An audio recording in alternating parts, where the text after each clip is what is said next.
Hi everyone, welcome to Maidan series. This is the episode number 63. In this video, we bring you static GK question that already has been asked in various government exam like NTPC, SSC, UPSC and many more competitive examination. The topic I'll be cover here like national symbol, historical event, scientific fact, polity and geography. For the quick revision, last minute preparation, building the concept clarity, subscribe now and stay tuned for next episode. So let's get started without any further delay. Question number 1 से start करते हैं। पंचायती राज संस्थाओं के संगठन के 2 स्तर होने का सुझाव किसने दिया था? अशोक मेहता ने दिया था।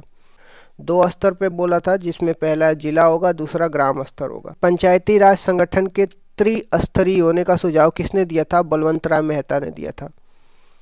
राष्ट्रपति पर महाभियोग किस आधार पर लगाया जाता है? संविधान के अतिक्रमण पे। आर्टिकल 61 में दिया गया है राष्ट्रपति पर महाभियोग संविधान के अतिक्रमण के दौरान लगाया जा सकता। भारत के राष्ट्रपति ज्ञानी जेल सिंह ने किस मामले में वीटो शक्ति का उपयोग किया था? भारत के राष्ट्रपति ज्ञानी जेल सिंह ने किस मामले में वीटो शक्ति का प्रयोग किया था? तो डाक टिकट मामले में। संविधान द्वारा प्रदत्त नागरिकता के संबंध में संसद ने एक व्यापक नागरिकता कब लागू किया है? 1955 में। इसमें संशोधन भी हुआ था, कॉन्स्टिट्यूशनल अमेंडमेंट एक्ट 2019 में। लोकसभा के प्रथम उपाध्यक्ष कौन थे? अनंत शयनम अयंगकर थे। अनुसूचित जनजाति शेड्यूल ट्राइब राष्ट्रीय आयोग के गठन का प्रावधान कब हुआ था? 89th कॉन्स्टिट्यूशनल अमेंडमेंट एक्ट 2003 में। शेड्यूल ट्राइब के लिए आर्टिकल 338 क्लॉज ए दिया हुआ है। संविधान सभा की प्रारूप समिति की नियुक्ति कब हुई थी? तो 29 अगस्त 1947 को हुई थी। उसके अध्यक्ष कौन थे? प्रारूप समिति के अध्यक्ष डॉक्टर भीमराव अंबेडकर थे। भारत बांग्लादेश के मध्य भूमियों का आदान प्रदान किस कॉन्स्टिट्यूशनल अमेंडमेंट के थ्रू हुआ था? 100 कॉन्स्टिट्यूशनल अमेंडमेंट के थ्रू भारत और बांग्लादेश के बीच में लैंड बाउंड्री एग्रीमेंट हुआ था। कौन से प्रधानमंत्री अपनी नियुक्ति के समय विधानसभा के सदस्य थे? एच.डी. देवगौड़ा थे, ये कर्नाटक के थे। और जब ये प्रधानमंत्री की नियुक्ति हुई थी तो उस समय विधानसभा के सदस्य थे। प्राकृतिक पर्यावरण का संरक्षण एवं सुधार किस आर्टिकल में दिया गया? Article 48 clause A. ये डीपीएसपी का भाग है, directive principle of state policy. राज्यपाल सोने के पिंजड़े में निवास करने वाली चिड़िया के समान है, ऐसा किसने बोला था? सरोजिनी नायडू ने बोला था।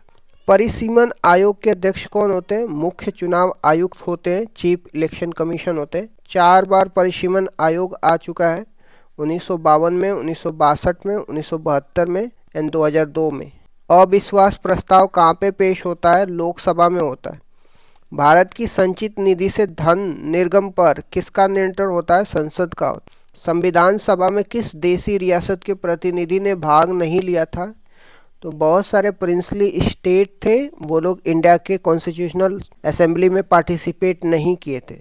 उनमें से एक हैदराबाद भी है। हैदराबाद ने संविधान सभा में देशी रियासत के प्रतिनिधि में भाग नहीं लिया था। तीसरी बार आपातकाल की घोषणा कब हुई थी? 25 जून 1975 में हुई थी। किस बेस पे हुआ था? इंटरनल डिस्टरबेंस या आंतरिक अशांति के आधार पे। तीसरी बार आपातकाल 1975 से 77 तक था।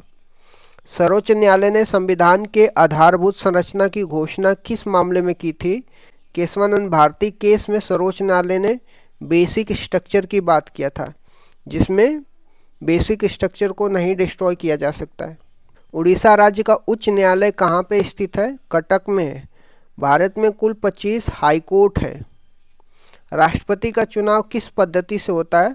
एकल संक्रमणी मत पद्धति से होता है। अमोनिया के निर्माण की प्रक्रिया क्या है? तो नाइट्रोजन में हाइड्रोजन से रिएक्शन कराएंगे तो NH3 हो जाएगा और अमोनिया जो है शीतलक के रूप में काम किया जाता है। ये जो प्रक्रिया है इसको हैबर विधि, जिसमें उत्प्रेरक आयरन होता है। टेहरीबाद कौन सी नदी पे है? तो टेहरीबाद भागीरथी नदी पे उत्तराखंड में।